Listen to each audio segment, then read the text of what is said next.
Okay, PreCal. Be good for Mr. Bleckley today. I want to clear up some things that were maybe confusing yesterday, and I think I actually led Jessica and some other students who were asking questions about cosine specifically. I might have led them astray, so I need to clear this up, and then I'll give you some time to work on the review. Okay, so anyways, when we're dealing with cosine, okay, if we have an angle, okay, in the unit circle or any angle, the cosine of theta is the exact same as the cosine of the opposite of theta, right? Both of these angles have the same cosine, the same x-coordinate. Okay, so if we summarize this, we can say the cosine of an angle is equal to the cosine of the opposite of the angle. Okay? For sine, we look at this guy, theta, an angle. He has the same y-coordinate, okay, the same sine as another angle that is pi, or 180 degrees minus theta. Okay, here's 180 minus theta.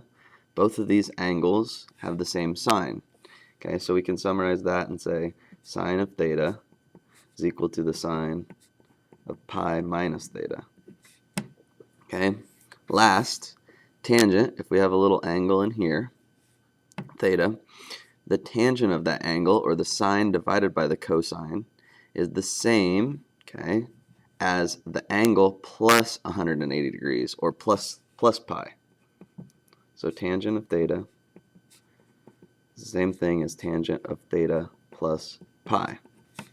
Okay, and remember, pi is equal to 180 degrees. So depending on what kind of problems you're solving, if you're in degrees or radians, you either use pi or you use 180. Okay, so I want to show you guys some problems from your homework. Okay, so let's start. I know I'm going to go out of order, but let's start with check your understanding.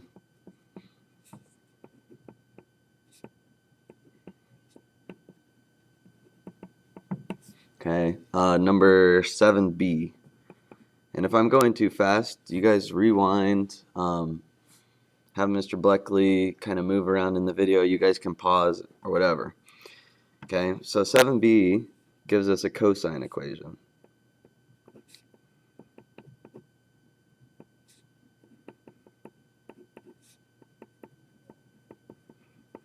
Okay, so we're going to have to use some information about cosine and the inverse cosine when we get down to there. So let's start solving this algebraically. Of course, we're going to subtract 39. Okay, so we get 36 cosine of, oh, and let's reduce this, pi over 15, okay, equals 11. Divide by 36.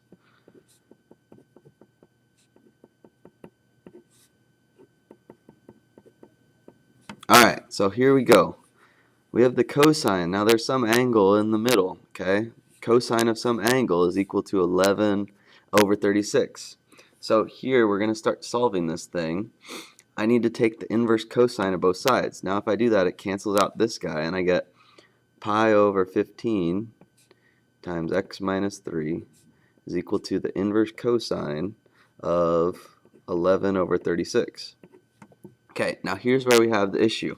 Let's solve the inverse cosine of 11 over 36 on our calculator, and it comes out to 1.26027.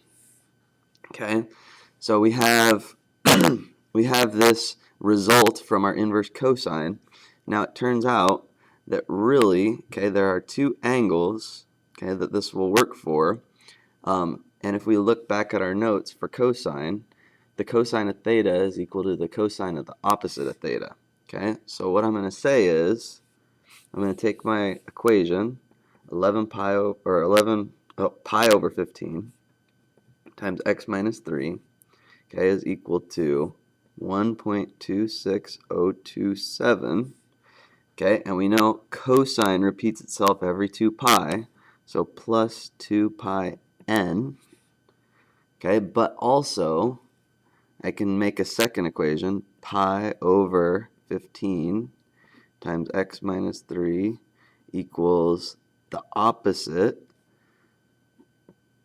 26027, oops, plus 2 pi n. Okay, I kind of ran out of room, but you guys see that there's a positive result, okay, and a negative result, and it all comes from the cosine of theta equaling the cosine of negative theta. There's two answers, okay?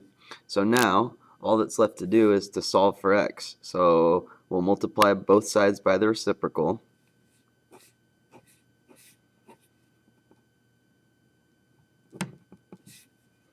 Okay, 15 over pi.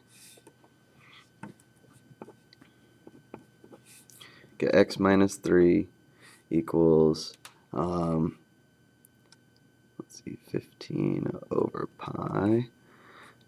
And if I distribute in, times 1.26027.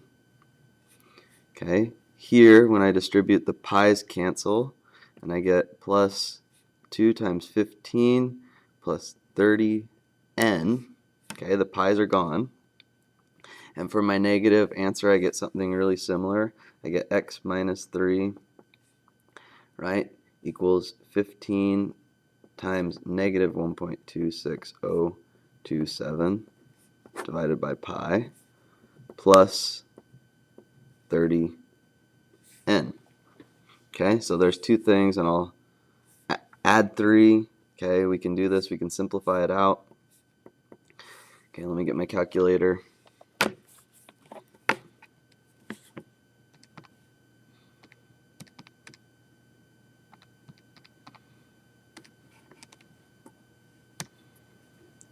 Okay, that fraction up front is equal to 6.017. So then this fraction down here is equal to negative 6.017. Okay, 30n, 30n. And then, of course, last but not least, we're going to add 3 to both. So x equals, okay, 9.017 plus 30n. And x equals negative 3.017 plus 30n. Okay. And n is just an integer because this thing is a periodic function. So if you want to find your next solution, you just add on a 30 or you'd add on a 60, right? But that's all the solutions, okay? So really, these guys are going to be important as you solve, okay, your trig equations. We'll get some more practice. I'm not going to test heavy on this. I know it's a hard concept. We're going to do more stuff like this when we get to identities. Okay, but right now it's really important when you take the inverse, okay, cosine or inverse sine of something, you need to come up with a couple answers, right? If you're taking cosine, you take the opposite of your answer. If you're using sine, you're going to take pi, or 180 degrees, and minus your angle, and you'll get two solutions, right? Sine and cosine have two solutions, okay? So here's the deal. The rest of the class, I want you guys working on a couple things, okay? One, I think it's important that you should review, okay? Let's get some review questions done so that if you get to something you don't understand, okay, that you can ask questions tomorrow. Okay, homework kind of takes lower priority. Now, I will try and get some answers up to the worksheets, the packets. I'll post them to my website, okay, but really this is much lower priority. It's not worth as much as studying for the test, getting ready for things. So don't worry about the homework until you've done some of the review questions. Just take a look at it, make sure you know what we're doing. I think you'll be surprised at how much you remember from the beginning of the chapter. Okay, next thing, Mr. Bleckley will hand out some note cards. Okay, 3 by 5. This test, I know we have a lot of, we did omega, we did r, we did s, we did velocity, linear velocity, we did area. Okay, I realize that we have a lot of formulas at the beginning of the chapter.